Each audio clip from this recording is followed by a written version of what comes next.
बटाणी police जो खुफिया इतला मिलण ते आइस फैक्ट्री वटि कार्रवाई करे एक जवाबदार गुलाम शाह उर्फ जाड़ो मलक के क्लैशनकोफ समेत गिरफ्तार कर वरितो। संदसि मथां सरकार जी फरियाद ते मियाणी एट बटाणी थाणे ते केस दाख़िल कयो वियो।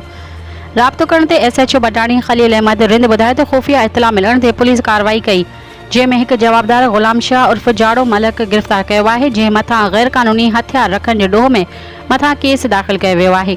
उन वधीक चयो त कानून सभ लाइ बराबरि आहे, केतिरो बि जवाबदार बास छो न हुजे उनखे कॾहिं बि बख़्शे कोन कबो। SSP जे हुकुम मुताबिक़ पुलिस ॾींहुं राति महिनत करे पई, इंशाअल्लाह जल्द अमन बहाल कराईंदासीं। ॿिए पासे ज़रियनि मां मालूम थियो आहे त जाड़ो मलक मथां इल्ज़ाम आहिनि त हुन मुखी जगदेश कुमार अमीन मुखविन जी बाज़ियाबी लाइ हिंदू बिरादरीअ खां 40 लख भुंग वरिता, जंहिं ते हुन खे गिरफ़्तार कयो वियो आहे।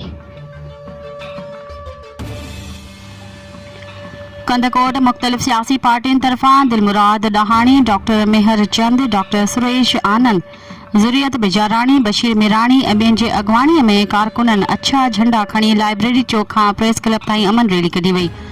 अमन रैली जी अॻवाणी कंदड़ अॻवाणनि मीडिया सां ॻाल्हाईंदे ऐं अमन रैली खे ख़िताब कंदे चयो त कश्मीर कंदकोट जे रहवासियुनि बदअमनीअ सबबि घणो भोॻियो आहे। धाड़ियलनि जे टोलनि जी कार्रवाई न सबबि आम माण्हू ख़ौफ़ वारी ज़िंदगी गुज़ारे रहिया हुआ।